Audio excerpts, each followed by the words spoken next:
இன்னைக்கு அரசியல சில பேர் பேஸ்மெண்டே இல்லாம உள்ள வர முயற்சிக்கிறாங்க. எக்ஸிபிஷன் போவோம், பார்த்திருப்பீங்க, கண்காட்சி வருஷத்துக்கு ஒரு முறை நடக்கும். அங்க போய் பாத்தீங்கன்னா திடீர்னு ஒரு தாஜ்மஹால் மாதிரியே ஒரு செட்டு போட்டிருப்பாங்க, ஐஃபில் டவர் மாதிரி ஒரு செட்டு போட்டிருப்பாங்க. உடனே பெரிய கூட்டம் கூடும். நம்ம ஊருக்கு தாஜ்மஹால் வந்துருச்சுப்பா, நம்ம போய் ஒரு செல்ஃபி எடுத்துப்போம்பா அப்படின்னு இளைஞர்கள் போய் நிச்சயம் போட்டோ எடுக்கத்தான் செய்வாங்க. அவ்வளவு ஆர்வம். தாஜ்மஹால போட்டோல பார்த்திருக்கோம், நம்ம ஊருக்கே வந்துருச்சுப்பா தாஜ்மஹால். ஐஃபில் டவருக்கு பார்க்க, உண்மையா ஐஃபில் டவர் பார்க்கணும்னு பாரிஸுக்கு போனோம், நம்ம ஊருக்கே வந்துருச்சுப்பா ஐஃபில் டவர். இது தெரியாம பெரிய கூட்டம் கூடத்தான் செய்யும். அதெல்லாம் வெறும் அட்டை.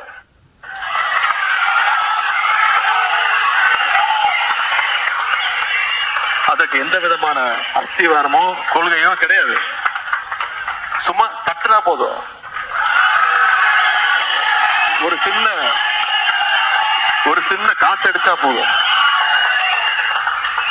அதாவது கலைஞர் அவர்கள் மேல எங்க தலைவருக்கு ரொம்பவே ஒரு மரியாதை இருக்கு.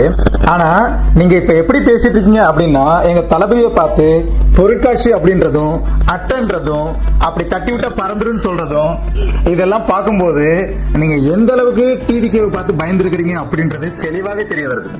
75 வருஷம் கட்சி அப்படின்னு சொல்லிட்டு விழா கொண்டாடுற நீங்க கட்சி ஆரம்பிச்சு 2 வருஷமான எங்க தளபதியை பார்த்து பயப்படுறீங்களே, அது எங்களுக்கு பெருமையா தான் இருக்கு. தமிழ்நாட்டோட முதல்வர் திரு ஸ்டாலின் அவர்களுக்கும் துணை முதல்வர் திரு உதயநிதி ஸ்டாலின் அவர்களுக்கும் ஒரே ஒரு வேண்டுகோள் விடுக்கிறேன்.